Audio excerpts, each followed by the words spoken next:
Assalamualaikum warahmatullahi wabarakatuh dan salam sejahtera semua. Bertemu dengan saya lagi di channel Firdaus Ishak. Saya ucapkan selamat datang kepada mereka yang baru saja menyinggah ke channel ni. Alhamdulillah, hari ini saya diberi sedikit rezeki dari sudut masa dan peluang untuk saya kongsikan tentang tips pemilihan turbo. So kalau korang nak tahu macam mana saya pilih sesebuah turbo tu, korang kena stay tune sampai ke penghujung video. Kepada mereka yang belum subscribe lagi, saya harap korang dapat tekan button subscribe dan juga button lonceng untuk aktifkan notification. Dan kepada mereka yang telah subscribe, saya ucapkan ribuan terima kasih. Tanpa berlengah lagi, jom kita layan intro ni dulu dan kita akan teruskan dengan pencerahan kita. Jom.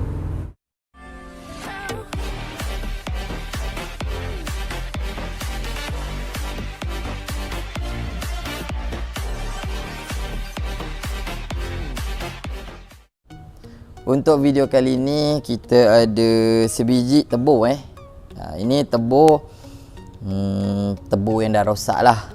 Tapi saya akan bagi tips macam mana kita nak tahu tebu yang elok untuk kita pilih. So ada kereta yang pakai tebu dan ada kereta yang tak pakai tebu. So ini yang mana pakai kereta tebu. Contoh macam Volkswagen ke, GSR Turbo ke, Evo 3 ke, tu contohnya lah. So ini turbo. Dan turbo yang korang tengok ni, yang inilah yang bentuk siput ni. Yang ini bentuk siput ni, inilah turbo. Korang tak pedulilah ni turbo apa, korang tak perlu petikaikan lah ini turbo Subaru ke, turbo Frontier ke, apa benda ke, tak kisahlah. Dan yang ini dia punya banana. Ini banana. Ini yang akan ikat pada bahagian head. So apa yang kita perlu titik beratkan bila mana kita nak beli tebu dekat half cut. So tips dia yang pertama, korang kena tengok dia punya kipas. Korang nampak dekat dalam ni ada kipas, betul? Nampak jelas kipas. So kipas ni korang kena pusingkan dia. Korang masukkan jari, korang kena pusingkan dia. Kipas ni boleh berpusing, betul? Boleh bergerak kan? Alright. So tips yang pertama, korang kena pusingkan. Dan satu lagi kipas dia pada bahagian belakang sini. Pada bahagian belakang. Jadinya bila korang pusingkan kipas yang pada bahagian depan sini, kipas belakang dia mesti ikut sekali. Kipas belakang dia akan pusing sekali. So kalau korang pusingkan kipas pada bahagian belakang ni, ni dia dah jam ni. Bila kita pusingkan kipas bahagian belakang, kipas pada bahagian depan sini pun akan ikut berpusing. Faham? Sebab dia ada satu sub daripada depan sampai ke belakang sini. So kipas dia ada dua, satu bahagian depan, satu bahagian belakang, tapi dalam satu sub yang sama. Sebab tu bila kita pusing kipas depan, kipas belakang mesti berpusing. Jadi kalau katakan korang pusing kipas depan tapi kipas pada bahagian belakang tak berpusing, itu maksudnya sub tengah dia putus. Sama ada sub putus ke, ataupun dia punya dekat bahagian depan ni. Korang tengok kipas depan ni, kat depan sini dia ada nut. Sepatutnya ada nut tengah dia ni. Dia sepatutnya ada nut. Nut dia tercabut ke, macam ni dah tak ada nut. Nut dia tercabut ke, so korang kena pasti dulu. Pastikan dia ada nut. Dan bila korang pusing bahagian depan, bahagian belakang pun dia akan turut berpusing.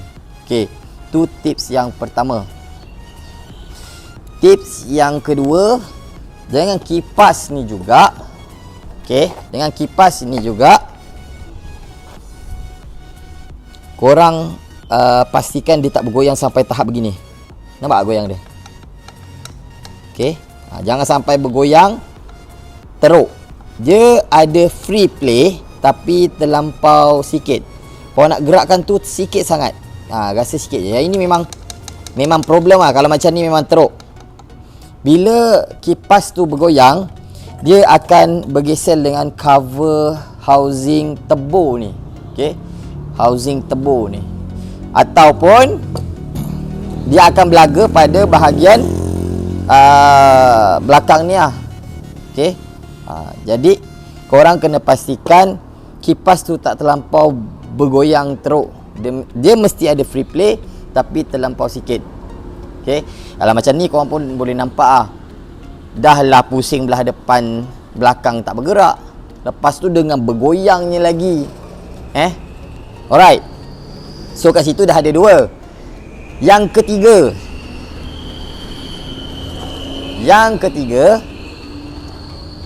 Okey, tengok ni. Sini. Yang ini senang sikit kau nak tunjuk. Bahagian belakang ni kipas dia tak boleh nak berpusing jam. Okey. Tips yang ketiga, korang kena pastikan kipas tu jangan jam. Kalau katakan dia berpusing daripada sebelah sini pergi ke sebelah sini, dua-dua pusing tapi dia ketat. Maksudnya kat situ dia jam. Dia hampir jam. Dia sepatutnya kipas kita pusing lembut saja. Tak perlu keras lah. Yang macam saya bagi contoh ni terus jam. Kalau jam macam ni, jawabnya memang tak boleh pakai terus lah.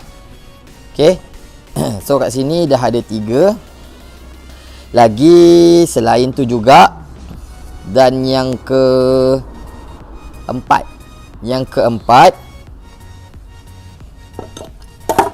mana kejap. Okay, kau nampak ni sini, ini lubang minyak hitam, minyak enjin masuk, minyak in. Yang ini minyak out. Okey, minyak keluar lah maksudnya. So dari tengah sini, dekat sikit.